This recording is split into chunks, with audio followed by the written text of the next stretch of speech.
Hello, ladies and gentlemen, and welcome to another episode of Fanalysis, The Last Airbender. I am Rutty4, this is GreyJedi91, Hey guys. and Antoine Bandelet.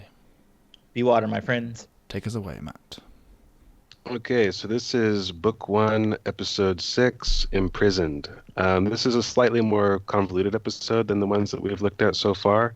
It doesn't really have a B plot at all. It's one consistent plot throughout the entire episode. But just to explain sort of the setting, or to set the stage rather, for the events to come. While camping in the woods, the gang discovers a kid named Haru, who's an earthbender. And he lives his hometown is nearby in the outskirts of these woods, and it's occupied by Fire Nation soldiers. It quickly becomes clear to us that the Fire Nation troops there are using their powers and influence to sort of threaten, bully, extort the villagers. And just to make sure there's no uprising, they have banned earthbending, and anybody that is a known earthbender has been relocated to a prison out to sea.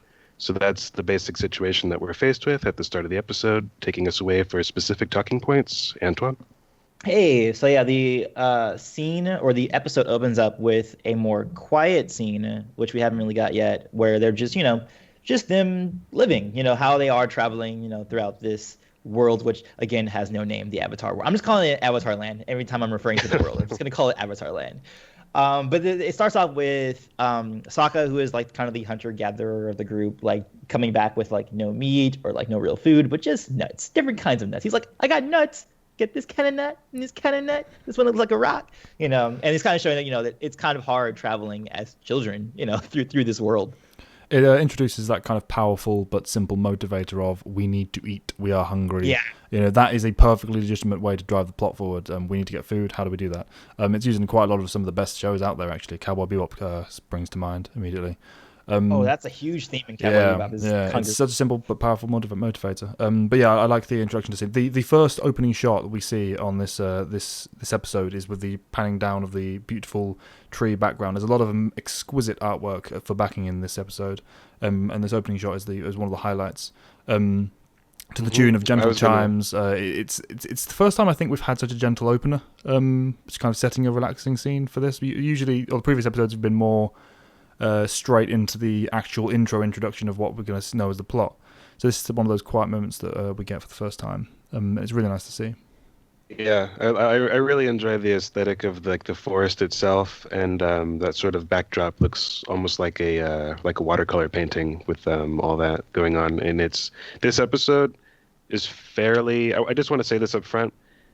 This particular episode to me is not as consistently well animated as some of the ones that we've seen prior to it, but I think it's just because the budget was sort of split. They had a lot to focus on specific scenes, and other times they had to kind of parse out what they were doing.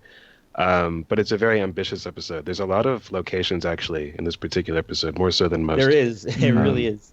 Yeah, but like this particular one is my personal favorite one. I really like the look of the enchanted magical forests, the many ones that we see in this series, and I think this might be the first one actually. Yeah, it definitely stands out as a new kind of environment for them to have arrived at. And as you said, there are so many locations in this episode. The fact that each of them, or at least the majority of them, stands out in my mind even now is a big selling point. Again, the backing art particularly, even if it's just a panning shot and there's no animation, is really beautiful to look at.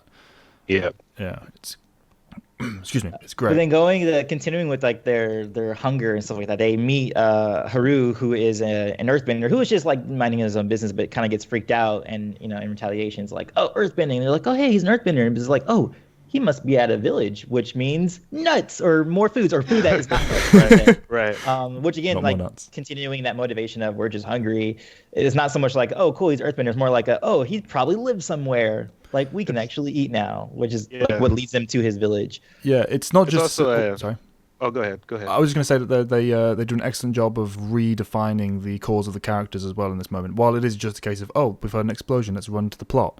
They managed to squeeze into this moment about 3 different instances of each of the characters kind of what we know as who they will be for the rest of the series kind of being set. So you've got Sokka and his caution and thinking, going, should we be running towards the explosions and approaching this dangerous person? We've got Aang being resourceful with the village comment, like you just said there. He's a traveller, he's experienced. Of course, if he sees someone running and put back to somewhere where there's going to be a market, there's going to be food.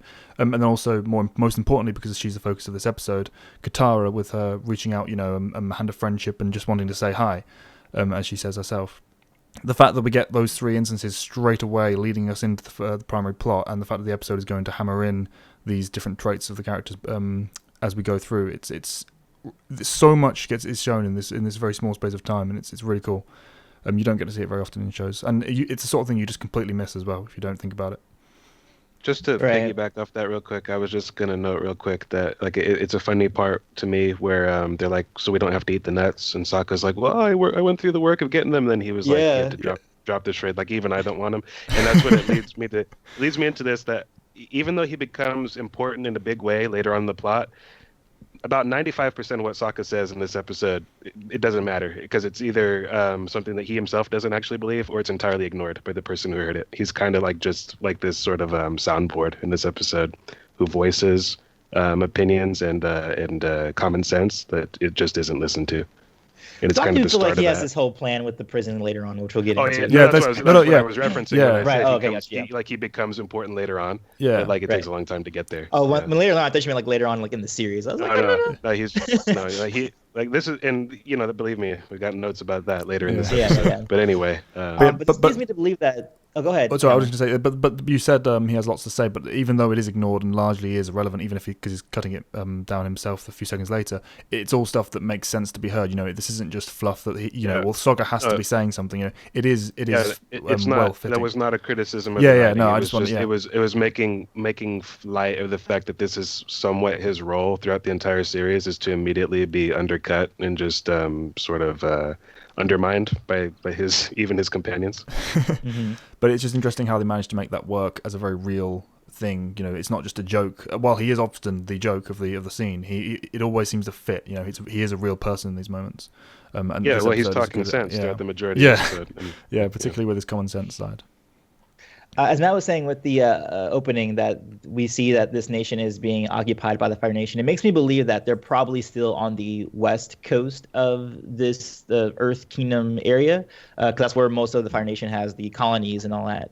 But it also is kind of cool just to see that, especially when we get further on, is that Haru and Katara kind of have like a bond, because Katara has seen what happens when the Fire Nation suppresses, Earth or bending in general, and also the bits with his father and saying like, we used to be, a pretty substantial, place before the Fire Nation came in and said, hey, forbidden, you can't, in Katara's case, water bend, and for him, earth bending. So I thought that was kind of a cool through line for both of those characters to kind of like bond over. Yeah, there's a scene in particular with them after they've met up in the village and they've followed him back. Just before we get to that, lots of stuff happening in the village, by the way. I love the fact that this a simple establishing shot has so much life going on in the background. Aang being playful with the hat, different architecture, all that jazz that we've spoken about before. Brilliant. Great to see it again. But yeah, when the scene they have, particularly with Haru and Katara, where they have this connection and this bond with one another through the bending, and how it's tied intricately to their cultures but in different ways. We get the sense that from this episode specifically that there's a very simple kind of connection between an earthbender and their kind of element and their way of life that it carries through with all of the characters that are introduced through this episode, and Katara it takes a while to meld with that through her bond with Haru, and the scene on the hillside is perfect for that moment. I love that scene. I think that this episode is really like the first official start of kind of like sort of completing that world building aspect of showing the Fire Nation's impact on the rest of the world. Because up until now, every time that they've been involved, it's been Zuko directly chasing after Aang. This is the first time we really see the impact that the Fire Nation is having. And it's an interesting episode because it marks the first time for several tiny little events that really aren't all that significant, but in retrospect, they're interesting. I think it's the first time that the Fire Lord is mentioned by name. I think it's the first time they say the name Ozai. Prior to that, it's just Zuko talking about his father or vague references to the Fire Lord. But at this point, Aang's not on a mission to take down the Fire Lord, necessarily anyway. So that's a tiny little hint with that character being name dropped for the first time. And this episode, I believe, also has the distinction of being the first episode to feature all four bending disciplines in one episode. Because prior to this, we haven't had that. I think you're right. Zuko, Zuko wasn't the in the episode with Boomy, and before that there were no Earthbenders. Yeah, so right. it's just a little interesting like that, the things like that. Especially if you're watching it the first time through this series, like it's kind of like a sort of, I don't want to call it like a tent pole, but it is like an interesting sort of milestone for the series in that regard with the world building aspect of all that. Yeah, and something a little bit smaller too. The Fire Nation soldier, when he's coming in, he's like threatening the shop, Haru's shop. He's like, fire is so hard to control, and it's like, oh, they're just like they're giving that little tidbit because later on we're going to find out with Aang that fire is very hard to control. Yeah, which is a theme of like you know that his arc, he has a whole arc that's not resolved in this season even in terms of that particular element. So that's really cool. It's such a great reintroduction of the Fire Nation as an antagonist, as a threat for the episode as well. This simple no-name character who doesn't come up later on. You know, this could easily have been one of the characters that turns up later, and it would have kind of stood out if that had been the case. But this no-name character, single scene, has that quiet moment of it's so difficult to control. You know, would it be a shame if there was anything to happen to this nice house you have made of wood? You know, it's a subtle threat and really kind of hammers in what this nation means for the very simple villagers of this village. I also want to make mention that this is a particularly well-voiced episode in terms of like the quality of the voice acting, and that no-name Fire Nation guard is one of at least 3 characters who's voiced by Kevin Michael Richardson, who's one of my personal favorite voice actors. Star Wars fans will know him as Jolie Bindo from KOTOR. And but he's very yes, but who cares about him?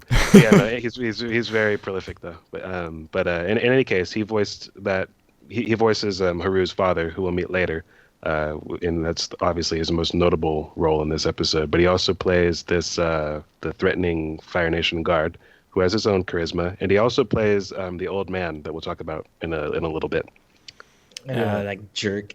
Excellent voice work. Like with the scene changes, there are a lot of very good voice actors that kind of come up as minor characters that we never see again as well. There's a great deal of it's a much bigger scale on this episode. Would be it location, character use, themes from on a national level. You know, the groundwork arguably for what will happen later in the series for the Earth Kingdom as a whole. There's a lot of setup. You can tell that they're trying to up their game here. Yeah, we'll get to it later, but there's a big guest voice actor who takes center stage later on in this episode. Yeah. But I like that scene in the hut with the mother. It's a good establishing moment with her and Haru, who is very quickly forming into a real character, despite being a single episode, almost single episode character for the series. His interplay between the interplay between him and his mother, as well as the mother and Katara, which is a theme going throughout the rest of the episode. Katara has a big impact on everyone she touches in this story. Is beautifully kind of highlighted by the music, the framing of the cinematography, particularly on the hillside between Haru and Katara. There is a lot of cinematic language going on with this. Yeah, I expected him to actually not necessarily join the group when I first watched it, but I expected him to come back more often than he did. And this is his only appearance. Yeah, I mean, well, he shows up like I think in season 3. It's a while. Gearing up the fight.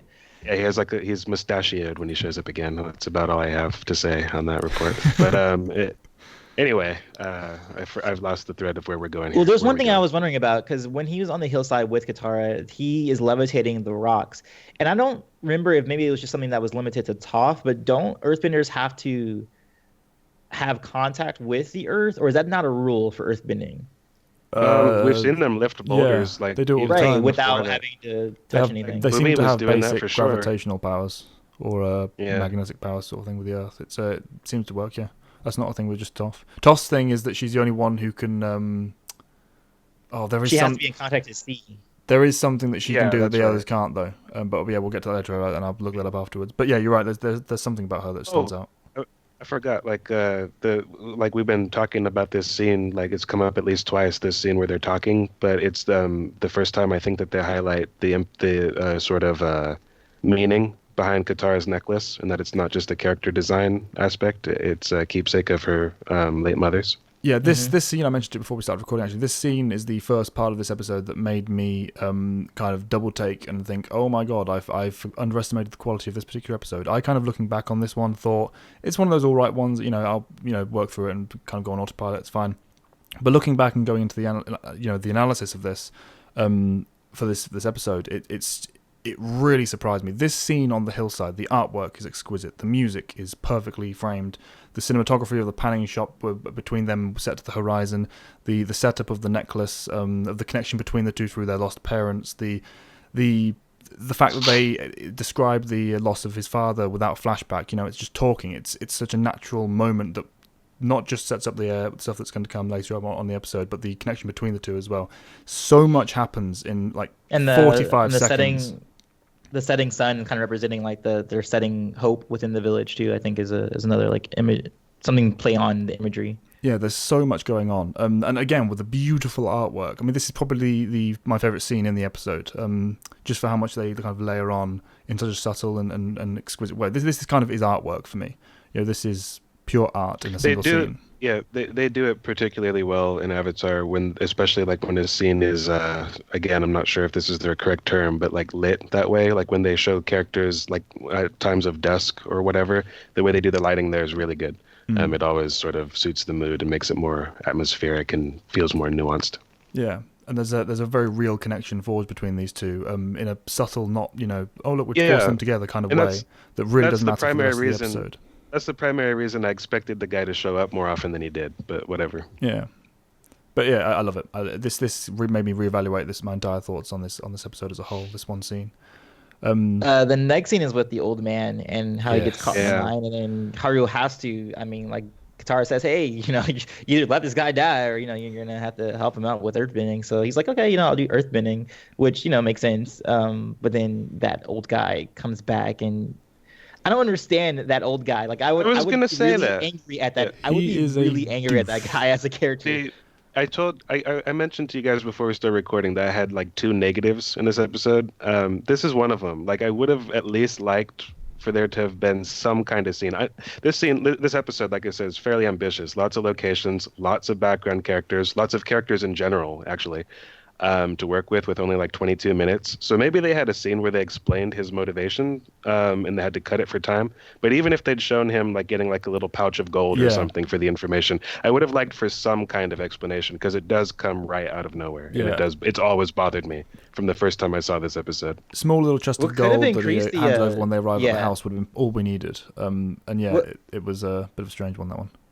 What could have helped the conflict even more so, even just within the scene itself, is if that was a Fire Nation soldier that was caught under the mine, because then it could have been like a situation where it's oh, he's Fire Nation, he deserves it or whatever, but then he's nah, you know what, I'm not that heartless. I like that actually. You help the Fire Nation, but then you run away, and then you're oh snap, but he's gonna tell his friends or whatever, and then when he comes back, even there, you can infer that maybe he even felt bad about it, but I mean he's got to do his duty, or he could face his own repercussions. It wouldn't come off like a flaw, even if they didn't explain it at that level. I like that. That's a good note. It would be interesting to see what Katara's reaction would be to that, whether or not she'd be as immediately willing. There would be a lot to work with in that one scene. Although I do think it might conflict with the theme of the episode as a whole. It would muddy the water a bit there. But it definitely would have been interesting scene to have by itself and isolated. You're right. There was a bait and switch as well that was well executed, with the Fire Nation turning up to Haru's house when it's framed very much like he's supposed to be arriving at the Avatar's location. Oh yeah, that's a little bit further on. Well, I think because we skipped no, we can go straight to that, I guess. That's fine. Yeah, because we're up to that point now. Because you have the scene where they're in bed talking about how Haru saved the Airbender, and it kind of frames the setup of the scene as this is the building we're working within. There's again lots of location switches in this episode. This one kind of makes it feel like the Earthbenders are turning up here. The music says it. The framing of the shots say it. The fact that we've just seen the scene says it. And then the door opens and you're no, they've caught Haru, not the gang. Yeah, it is a cliche, but it's cliches aren't always a bad thing. This was a well executed shot. Not at all. Yeah. Especially for younger audiences who probably haven't seen it yet. This is going to be relatively new to them. I know, that's good.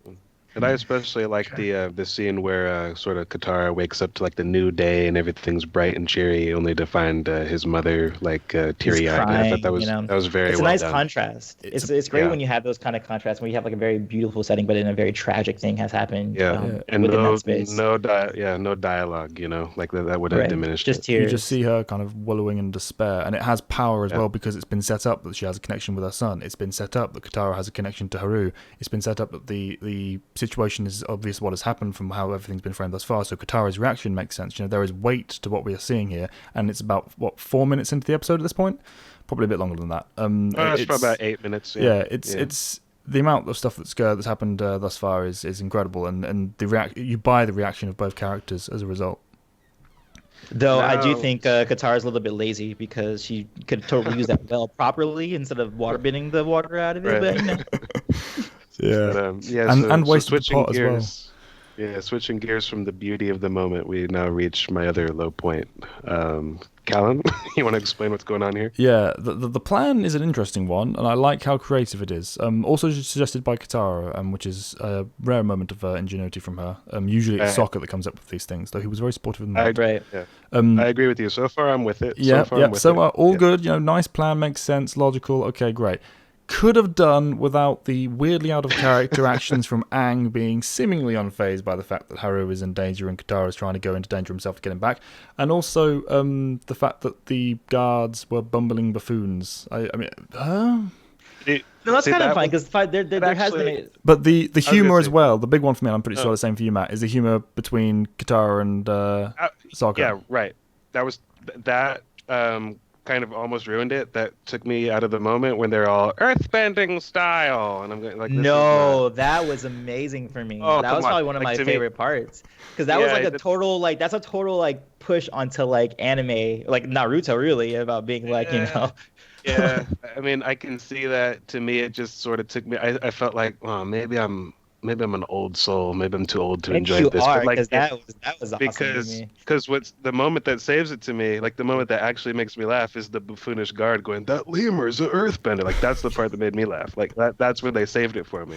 But So, no, you idiots. The I guy. don't know. It's a blend of Yeah. both for me. The humor worked for me. I laughed at many points throughout the scene, but the problem is I felt like this was a weird tonal change. This was a scene I didn't want to be laughing at. But you're right. Yeah. The Momo bit wasn't particularly funny, but the guard saved it. But You're right. Yeah, I liked the guard's the reaction to Sokka's it. ears I thing didn't was care. funny.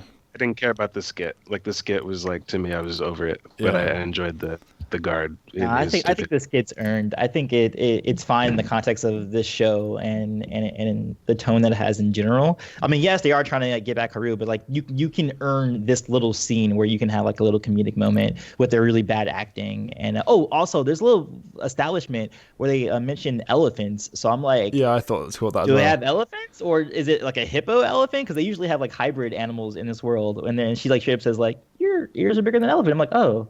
I didn't realize think there was, like, that was this shred of probably a elephants. slip up. Right, where Because it's just they do like- have single animals, but they make a big deal of it later on. So if it's not a big deal because they have elephants, you know, it stands out.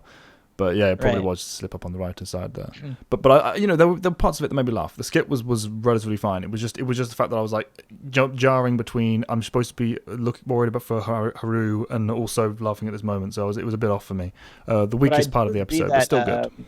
That Aang's like cavalier attitude to all of it was kind of weird because you know he should be like more. He was like, yeah, just give me the signal. Just you're ruining the fun. Like he should be more intent to like you know Yeah. make the plan work instead of just Yeah. being kind of like da da. I'm gonna play this butterfly. I mean, although he would do that in some situations, I don't know if he would do that in that particular situation. It's a contrast to what we see his reaction to the Kyoshi Island burning when his presence basically something they have done has caused this, so that should bother him. But also, if for no other reason, Katara is invested in this, so he should care that she's worried and that she's going into danger. You know, it just seems so out of place this random moment. But he has to cause the delay for the. Well, they're not even then because the delay on the airbending doesn't change the humor of the moment with Momo. So I don't even know why. but, they did I that. mean, like it. I mean, it doesn't really make sense, like his reaction or lack thereof. You know what I was surprised by actually when I was rewatching this is that it's clear that Katara and Haru are like close, or like you have the expectation maybe they have feelings for one another, Aang never like seems to pick up on that or acts out of jealousy. Like it was weird to me, like upon review, that the episode didn't go there where they were kind of going there last episode or the episode before that with the Kyoshi stuff. I suppose But I most think of the that stuff with her and that's Haru just something was separate from Katara. him, though. He wasn't really seeing it, so maybe Yeah, he that didn't was the see it for reason. one. But also, I think it's like one of those aspects of Katara is such a friendly person and such a like a unconditional loving of a person that you see that a lot with a lot of characters that she's talking with or dealing with, whether it's Jed or Zuko or Aang or Haru or whoever she's talking to. You always kind of get that impression. But I think that's just Katara's kind of character, is that she's such a nurturing and loving person that she naturally has those kinds of connections with people sometimes. But yeah, again, like we don't see them, or Aang doesn't see them interacting, and I don't think there was ever like that sort of connection between them. But I do think later on with Zuko, I totally think it. I that, totally think it was. I totally think it was the setup. Of, like she's showing them her necklace and they're talking about stuff. Like more so than like what exists between her and Aang. Like to me, like early on anyway. I kind of like the way they didn't tinge it with romance. There was always a potential to later on, but they didn't take it that route, and it wasn't a part of the scene. It was something you could add to it if you wanted to, if they went anywhere in the future. I liked that it was purely just strangers talking and bonding through their loss as well. Not a Haru Katara shipper. Okay? Like it's more like I'm surprised that like if you wanted Aang to kind of be like have a writing excuse to be checked out of the situation, maybe it would be because he's jealous of Haru, I see what which you're they saying. go there. Yeah. Yeah, I was just surprised at the decisions here. Like he's just checked out for no reason. Yeah. Anyway, we move on. Yeah. I mean, next one is basically the stark difference of the episodes, where you have like the village and the sunniness, and then you have the prison that we go to because she's finally captured, and we get introduced to the warden and why he sucks and why he's a jerk, especially when the guy, I think one of the prisoners, just like coughs or sneezes or something like that. He was like, "How dare you interrupt me?" and like firebends at him. You're like, okay, I hate this guy. Like, I mean, that they do what they are setting out to establish. Like this guy's a jerk. Yeah, angry George Takei. I didn't hate the guy just because of how obviously over the top and incompetent he was. He was more funny to me. To me, he struck overall a nice balance between being comical without being unbelievable in his role to me, considering the setting's sense of humor. I thought he was well placed and very well voiced by George Takei of Star Trek fame. I liked how Oh, this is George Takei? Oh, I didn't even realize. Yeah, he's Mr. Sulu. Yeah, for sure. Yeah. I liked how most of his what we got from him was him interacting with the other characters as well. With the guards, with the prisoners. The moments that he was being competent and that he was being comical, both were tied to the people around him. Going into the whole episode having so many characters involved, the moments worked really well from that on an interactional level. Skipping back for a second as well, because it's worthy of note. Go ahead. Upper approaching the rig, which is beautifully designed, by the way. I love the design and the theme of what that they worked with on that one. Sokka points out that he trusts Katara to look after herself, and that Aang shouldn't worry. I like that Sokka's pointing that out, because it's part of this episode has been his support of Katara in the subtle ways. When she comes up with a plan initially, he's the one saying, "Okay, when did this happen? Calm down. When does this happen? Can we track them? Okay, it's too late. We can't do anything." And then she just plan, hand on the back. There are subtle things going on throughout the entire episode that link all of the characters together in the ways that we should be expecting at this point. And I really enjoy the fact that they keep cramming them in the between moments, like the approach to the rig. Sokka is pointing out that he trusts his sister to get this done, which is kind of important given the development we've had between the two from the previous episodes.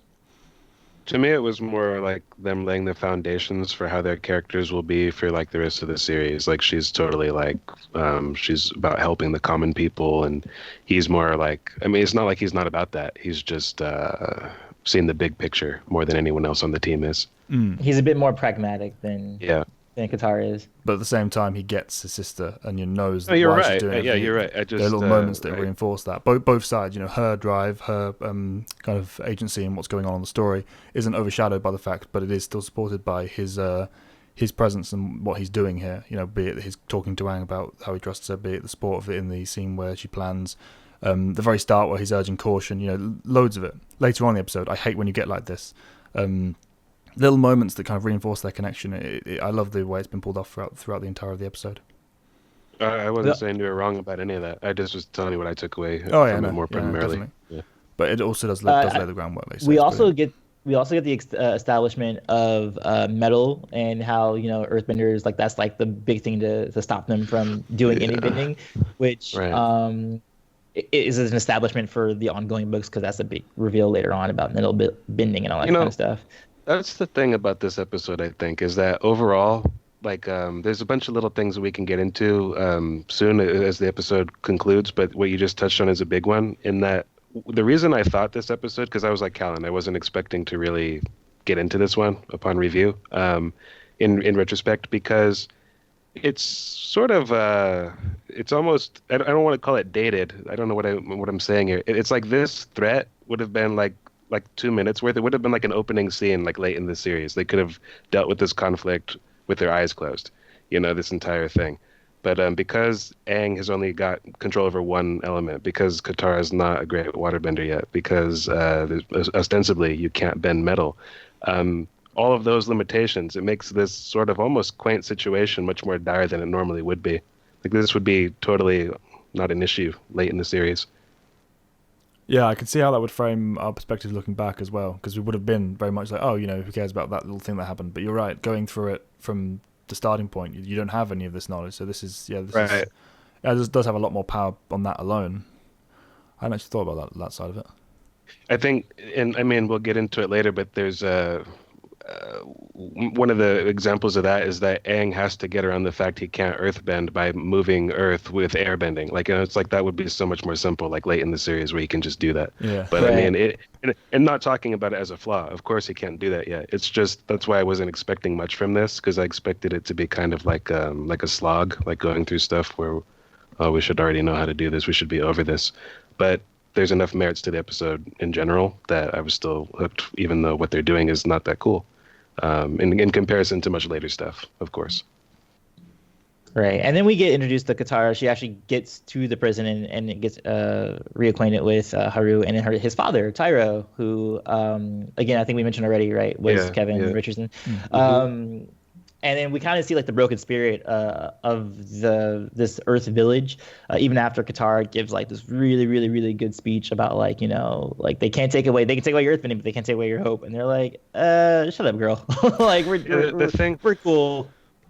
I really like that the warden allowed her to make that speech. Yeah, like that was really cool, because that shows like sort of the arrogance, but almost the earned sense of arrogance. Because you have to remember that I believe these people have been in prison for like 5 years. So it's not like after 5 years, you're not going to listen to this 14-year-old who's just like, come on, let's do it, Earthbenders, let's go. And they're going to be like, what? You know what I mean? That was a year one thing. That was like a month one thing. We're done with that. Yeah.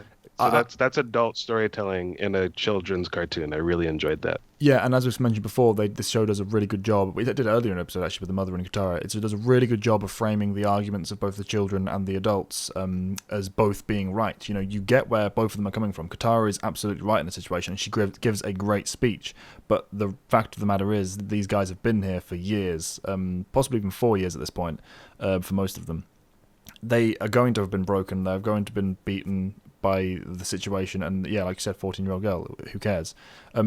The fact that this happens and they don't react, it's not, in most shows it would have been just a case of rousing speech, oh, you're right, let's move on, this is great, let's fight back. But no, it doesn't. Of course it doesn't have a reaction.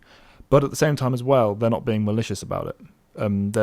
They get her, it's not like, oh, sit down, stupid girl. It's just a case of, try to understand, there is no hope. They frame it really well, not just here but also later in the episide, when they bring it up again. And then going back to the warden, you can really see how he feels about earthbenders, more so than just he's just overlooking these people and making sure they're not getting out and they're doing their work. But even I think he had a comment saying, looking down on earthbending and how it's like a savage art form of martial art for bending, and just the way that he's subjugating these people. It is kind of a cool thing. A theme of subjugation is that when you do have a situation where you are, this is a experiment that they did once. I remember they had regular people have they were in jail, and then some people were acting as the wardens, and how you kind of get power hungry and you kind of let yourself kind of go too much to the point where you start looking down at these people as animals. And you get little hints of it. It's not a huge thing that comes up in the episode, but you do get hints of this warden overlooking these people as like these savage animals, not so much as people. And like we were saying before, when he came through and was looking at Katara, he's like, you know what, let her talk. Like he kind of knows that, you know, these are his people now. Like I control these people. Yeah, you're right. There's a real sense. I mean, this is the first episode really where they hammer in the sense of oppression from the nation, of Fire Nation. You know, they are really hammering on to the Earth Kingdom, and at this point they've conquered most of it. This is the episode that frames that on a cultural level, as you said, with the bending and the brutish art form you call bending, and also on a personal connection. You know, these people are battered and beaten, and they've lost hope. You know, that single spark of hope is all it takes, as Jace Malcolm says, but that hasn't hit yet. And Katara's speech does nothing for them, as it shouldn't, because this has been 4 years. Why would they care about what this 14-year-old has said? It fits, and it's so well executed. And again, the warden's presiding over it all. All they care about right now, Tyra is saying, is like, we just need to survive and just wait for this to pass over, you know, like instead of actually like fighting back, which is like, you see how downtrodden they are at this point. Maybe with the hope of getting back to our village and forgetting this ever happened. You know, that's how bad it's gone for these people.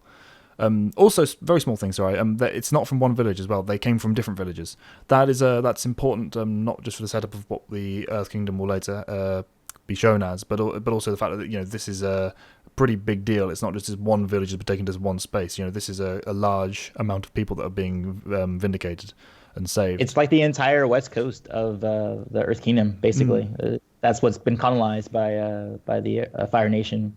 Yeah, so that the results of this episode that we'll get into in a bit do have real impact on what happens later on. Even if it's not really mentioned, a lot of the people that turn up later on in season 3 will have been people who were inspired in this moment. You know, so it has great bearing. And then we have, I think, Katara, like, once she realizes, like, you know, she failed, and they're like, oh, your 12 hours is up, you know, time to go. She's like, no, I can, you know, still help him. I'm going to try again, you know. There's just that small scene there. Yeah, I'm not giving up on these people. You know, that's the kind of defining moment in the episode for Katara. You know, this is who Katara is. Followed up by Sokka being, you know, I hate it when you get like this, but still, you know, going through with it. It also shows who Sokka is, though, because this is like the first prominent time that he really steps into that role as like the plan guy, the sort of operations manager here, with the man with the plan, because. Katara may want to stay there and like help these people. She has really no idea how to do that, though. So he's the guy that kind of facilitates that. Yeah, it does establish that pretty well. And then we have a little moment. Yeah, which is good. I like that I always have Sokka making the plans, and that's like his forte. And then they have the thing where the guards see the flying bison, and then they're like, "Is it bison or buffalo?" And you're like, "What's the difference? I don't know." By the way, is that really the point, sir? Yeah, is that really the point? He's like, "This is the point," and throws him over.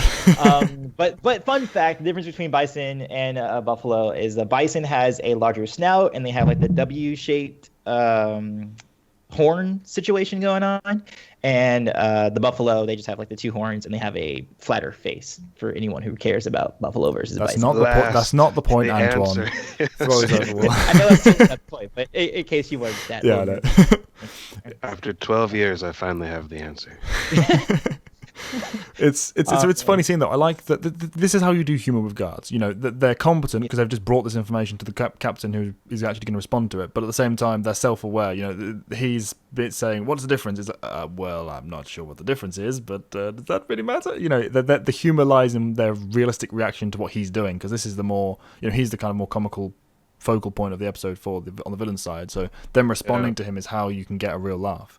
It almost kind of underscores the throwing over the water thing as a non part. I think it also wouldn't be that funny if he didn't just have a funny way of talking in general. Like the way he enunciates makes it all the more funnier. Like, it's like, which is it, a buffalo or a bison or whatever? It's just that makes it funny already. Yeah. And then you've got like the dry Tom Kane guy, like well, geez, sir, is that really the point? So I mean, it plays well. It's well directed. I always like the guard humor in terms of the Fire Nation. I really like throughout the series. I think they have some of the best lines. Definitely. I know I said I didn't like the moment earlier, but that was more because it was a little bit more over the top and a little bit out of place. This one, you know, they're doing something that makes sense. They're reporting this information. The warden's going to act on it. So the scene works on that level, but then they're adding the sprinkles of humor on top. Even if the throwing overboard was a little bit over the top, it still was funny. And I like the moment too where he's like, "Go get the captain and go search," and he's like, "Oh, that was the captain." Yeah, sir." yeah. Aside from the joke of that being the captain, the fact that he said "go get the captain," I was like, "Oh, of course," because these aren't the only people in the episode. There were going to be officers and workers, and Right. I know that sounds like a small detail, but that is so often glossed over. This is a place that is currently functioning. Of course, they have these people. Of course, you need to go and wake them, and of course, you threw him overboard because why wouldn't you have done? But yeah, lots happening in that one very small scene, all because... Oh, side note, did you notice that Aang said, "Go hide" to Appa, who then responded and did it? Yeah, he did. It was Yeah. very, very subtle. Yeah, Very subtle. he has to, like, at this point, understand language, because there's no way in hell Aang can teach him a very specific command to go and hide, surely. That must answer the question that we raised in the very first episode. I If he feel can like understand maybe they're like familiars, like he's Aang's animal, like he can understand Aang, but like Yeah. I don't think he cares too much about like I what mean, everyone to an else says. extent, dogs and People he cats has can understand bonds with. human language. Yeah. I mean, not to the same extent that we do when we have conversations. Like they wouldn't understand a podcast or anything like that. But like with commands, like I do think I don't he know, understands cats aren't quite everything clever. Aang says. I don't Yeah. think he understands everything everyone else says. Like he Mhm. understands like intentions though. But Yeah. Aang, I think he understands everything Aang says. Yeah, I get that feeling as well. But we just mentioned it in the first episode how he wasn't sure how much he did understand, so I thought it was worth mentioning here. there He was a can't moment. just tell him to fly. He has to say yep yep. Yeah. That doesn't translate. Yeah.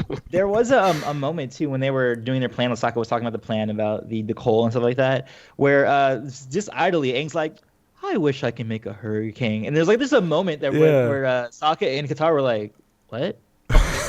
You can make hurricanes?" Like, you know what I mean? And Aang's over there like, "Man, I didn't learn that yet." Like I thought it was a cool little moment. It's so small, but it's like, ah. Yeah, no, that entire scene, while small, I really love because it was again goes back to the whole fact that this episode is littered with just fresh locations. They could quite have easily have had this conversation on the ledge before Appa had flown off, but they didn't. They went to an actual hiding space that looks like it was hidden from prying eyes, and they actually planned it properly.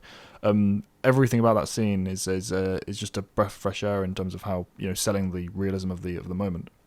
And yeah, that hurricane thing is kind of funny, especially considering he kind of can make hurricanes, even at this Yeah. point. He's just kind of like, it's almost like it's why don't I just do this? Yeah, I know. Wait, is the volcano episode in this season or is it in another season when they're fighting against the volcano? This season. Wait, man, do they do Fortune do that teller a couple episode. times? Fortune or- teller Oh, episode. that's the one this he does it. season. Yeah, this season. Okay, yeah. Because I mean that was a pretty big thing that he did too. Like, but Yeah. that's neither here nor there. Yeah. So they enact the plan. It seems actually pretty easy. They kind of like the Ocean's 11 thing, where like Sokka is explaining what they will do as Aang is doing it in the future, like kind of like that voiceover thing that's very typical. Really well animated. They spent quite a lot of the animation budget, I think, on that particular set as he's going down the tunnel and panning across, like the Ocean 11 style. Right. And I also like how it is the same plan they had before, scaled up. He's modifying Katara's plan, but it also isn't being used in exactly the same way. So there's a lot of layers of kind of callbacks to earlier in the episode that isn't just a callback. It's nice. So yeah, then they pull up the coal, and I think it's just pretty much just battle from there. Unless there's anything like in particular going on that I don't. I think there's a lot to talk about. I think they try to. I think they try to stir up, another rebellion, but it's like it doesn't look like that's going to happen. And then, like Haru steps up. Haru steps up, Yeah. and then like because Haru's being attacked, the Right. Tyro's like, "Oh, don't touch my son," and then everybody's like, "Okay, we're good now. Like, let's fight." This time they got ammunition. So literal ammunition. I really like the fact that it's this personal connection that finally breaks the kind of cloud of despair for these people, or at least for Tyro, who then inspires the rest of his leadership. He even after all this, even after the successful plan has been carried out, they have the weapon they need right in front of them, and they still don't fight. Even with the guy taunting them, they still don't fight. It's Katara's speech that inspires Haru, who hasn't been broken yet. Who with this person they have this personal connection that's been built earlier in the episode. That sparks him, and the threat against his son. That's what breaks the kind of malaise on Tyro, and that's what launches the rebellion. I love that it's the personal connection because these are simple people living a simple life. And they've had so much taken away from them, but he still hasn't lost his son, and he was about to. That's the trigger. It's personal, it's powerful, it fits the theme of the episode, it fits what we've been shown shortly, because this bond clearly exists from what we've had earlier in the episode. It's such a great scene. I love it. The fact, and I like also that you brought up that it's like these people haven't fought in a while, so they shouldn't be, like as competent, and that is another reason why they probably don't want to fight either. Is that they are out of practice. yeah, because they're not really that great they're earthbending.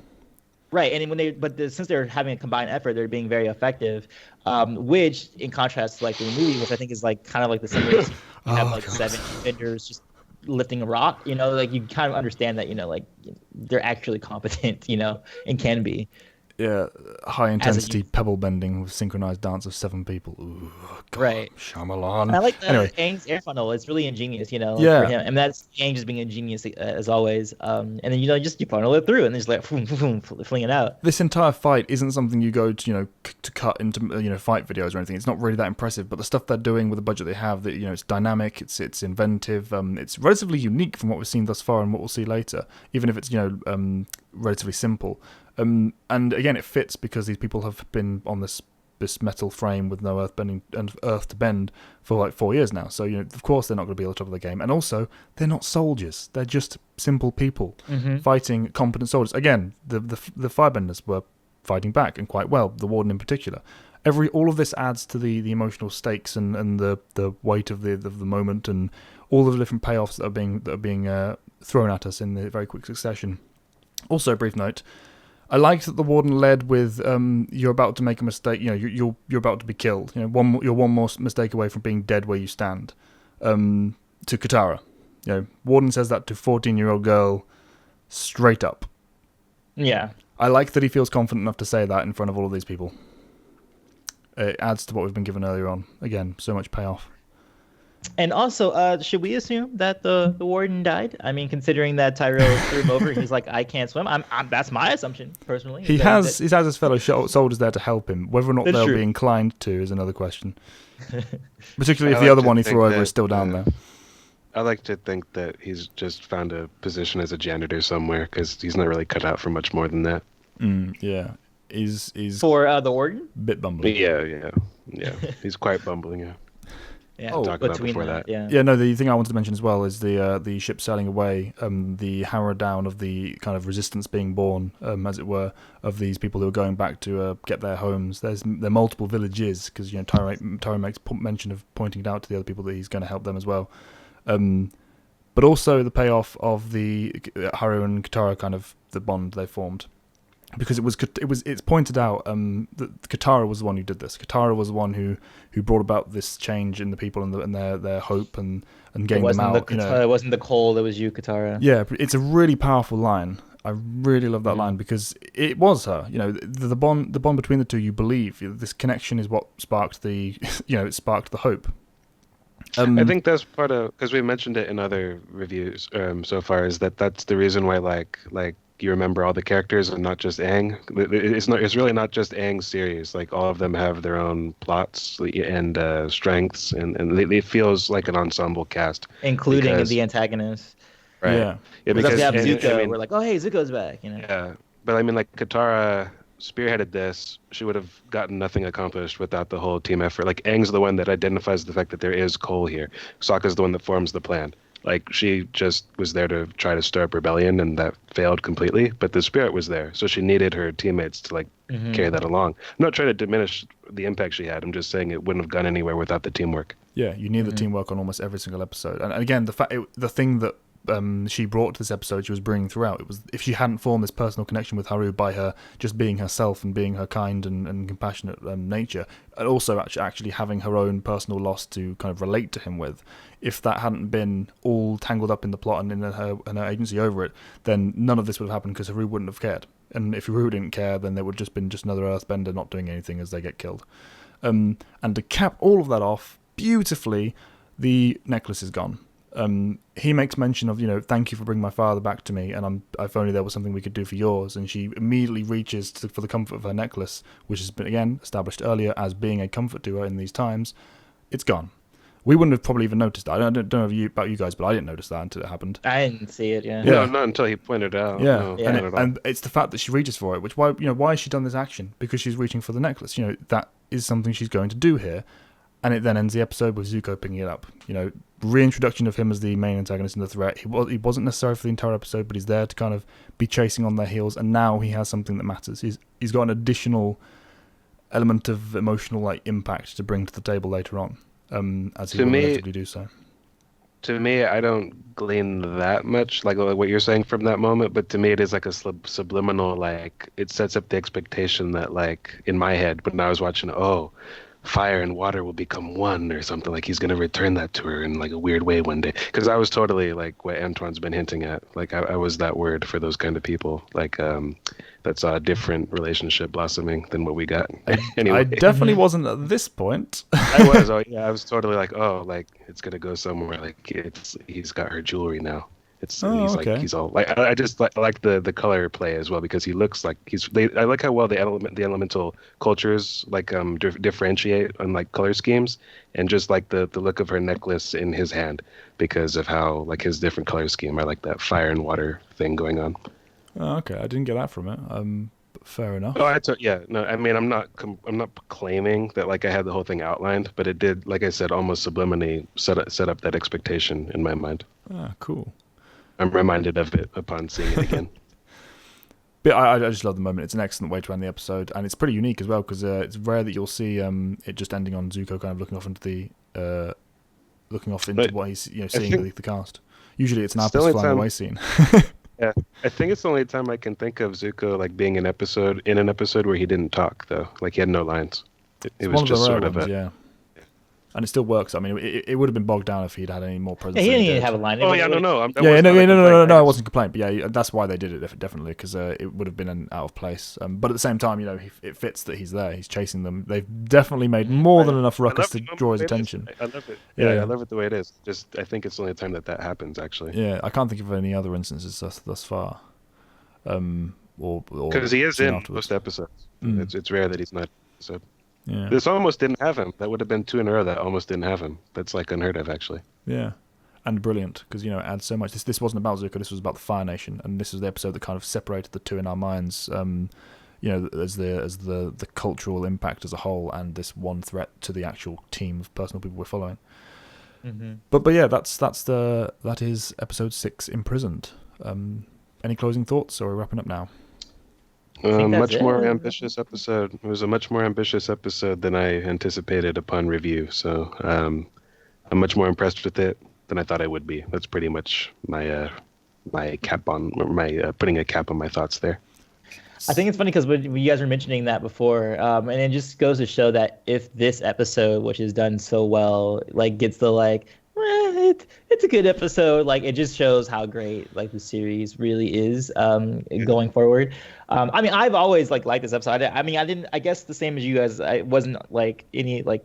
It's not my top favorite or whatever. You know what I mean? Yeah, it's not like a favorite or anything like that. But it's good. Like it's okay to just be a good episode. I don't think everything in life has to be like great. In fact, all things should not be great, so that the great things are Stand out. differentiated between the good. But yeah, it's a very solid episode, and I like the little bits that we got from it in terms of theme and how everything is still consistent, except for the few little things that were there. But it's an overall solid episode. Yeah, like the old man. What's your story, guy? Yeah, it was strange. But for me, I was blown away by this episode. I was expecting the height of mediocrity by Avatar standards, of course, not standard mediocrity. As you said, every episode is great. But just going through this again on an analytical level, I was surprised on like so many levels with the early scenes. The scenes between Haru and Katara and how it connects to everything. As we've been over it now. I loved it. I love this episode. It's not one of my favorites overall, but certainly one of my favorites from the episodes we've reviewed thus far. And I did not expect that. There is so much brilliantly executed, subtle moments. So many moments in this entire episode, as we've highlighted, that are just you wouldn't see unless you thought about it, and they deserve to be noted. And I'm glad we've got to. I hope you guys have enjoyed it. We haven't said so in previous episodes, but please put down any thoughts that we've missed or you want to bring up again in the comments section, and we'll try and get to as many of them as possible. I hope people are going to watch the episodes as we do and keep up with the series and share their thoughts. It's good to see them all. I'm glad that we're managing to keep people enthused about this show that's now a decade old, which slightly scares me. Yeah, definitely. It's more than a decade old, I think now. Yeah, it is. Yeah. It's like 12 years old. Oh, God. Yeah, we're getting old. But yeah, that is episode 6, Imprisoned. We hope you guys enjoyed. I'm ready for... I still don't have an outro. Yeah, me neither. Whatever. Great Jedi 91. Glad you guys watched. Take care. Peace out, guys. Antoine Vandelay. Be water, my friends. Goodbye.